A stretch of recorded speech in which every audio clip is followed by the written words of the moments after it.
Ջերմաստիճանը մեզ համար այնքան սովորական հասկացություն է, որ մենք նույնիսկ չենք զարմանում դրա վրա։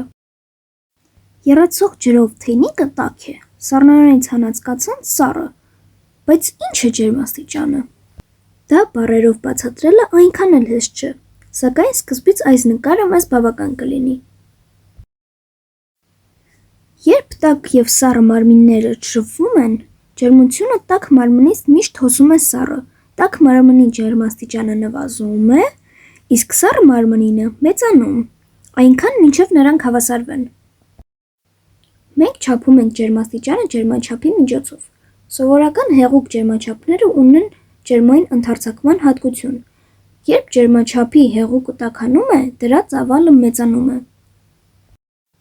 Հեղուկի ավելցուկային ծավալը մտնում է բարակ մազանոթ և ջերմաչափի սյունը նկատելիորեն երկարում է, նույնիսկ ջերմաստիճանի փոքր աճի դեպքում։ Աշխարհի շատ երկրներում ջերմաստիճանը չափվում է ցելսիուսի սանդղակով։ Իր սանդղակի 0 աստիճանի համար Ցելսիուսը վարձրել է սառույցի հալման կետը, իսկ 100 աստիճանի համար ջրի եռման կետը նորմալ մթնոլորտային ճնշման դեպքում, և հետո նա վարձրեց և բաժանեց հեղուկ ջերմաչափի սանդղակը այս նշանների միջև 100 հավասար մասերի, աստիճանների։ Բայց ԱՄՆ-ում ամենօրյա ջերմաստիճանը չափվում է Ֆարենհեյթի սանդղակով։ Ֆարենհեյթը սառույցի ջրի և ամոնիակի խառնուրդի ջերմաստիճանն իր սանդղակով գնահատել է 0 աստիճան, իսկ տենդով հիվանդի մարմնի ջերմաստիճանը 100 աստիճան։ Շատ հարմար հաշվելու ձև է, չէ՞։ Արդյունքում Ցելսիուսի և Ֆարենհեյթի սանդղակները համակցվում են այնպես, որ Ցելսիուսի 0-ական աստիճանը համապատասխանում է 32 աստիճան Ֆարենհեյթի, իսկ Ցելսիուսի 100 աստիճանը ըստ Ֆարենհեյթի 212 աստիճան է։ Ջերմաստիճանը չափելու մեկ այլ սարքավորում է ջերմազույգը։ Իր սկզբունքների մասին մենք պատմել ենք ջերմաէլեկտրականություն տեսանյութում։ Այս մանրանկարչական ջերմաստիճանի զոնդը գրեթե անմիջապես արձագանքում է մարդու մարմնին հպվելուն։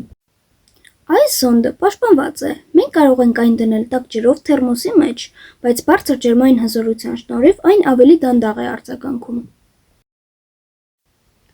Իսկ սա այսպես կոչված K տիպի ջերմազույգն է։ Նրա օգնությամբ դուք կարող եք չափել ինչպես հեղուկ ազոտի, այնպես էլ բոցի ջերմաստիճանը։ Դնենք մամի կրակի մեջ։ Ջերմաստիճանը հասնում է 750 աստիճան Ցելսիուսի։ Բայց այնուամենայնիվ, ինչ ենք մենք չափում ջերմաստիճանը չափելիս։ Տաքացնելով մարմինը մենք էներգիա ենք փոխանցում նրան։ Այսպիսով, ջերմաստիճանը մարմնի ներքին էներգիայի չափումն է, որը կապված է մոլեկուլների ջերմային շարժման հետ։ Այս անոթը բաժանված է շարժական միջնորմով, և անոթի ձախ մասի մոլեկուլները սկզբում արագ են շարժվում, իսկ աջ մասում դանդաղ։ Երբ մոլեկուլները բախվում են միջնապատի հետ, նրանք էներգիա են փոխանակում։ Ձախ կողմում մոլեկուլների միջին արագությունը նվազում է, աջ կողմում մեծանում, և արդյունքում անոթի երկու մասերում միջին կինետիկ էներգիան հավասարվում է միմյանց։ Ջեռուցվող մարմինները էլեկտրամագնիսական ալիքներ են արձակում, և սա մեկ այլ ջերմաչափի հիմք է։ Ջերմաստիճանի այս սենսորը հագեցած է ինֆրակարմիր ճառագայթման ընդունիչով, որի ինտենսիվությունը կարող է օգտագործվել գնահատելու այն ջերմաստիճանը, որով տաքացվում է որոշակի մարմին։ Սեղանի ջերմաստիճանը 23 աստիճան Ցելսիուս է։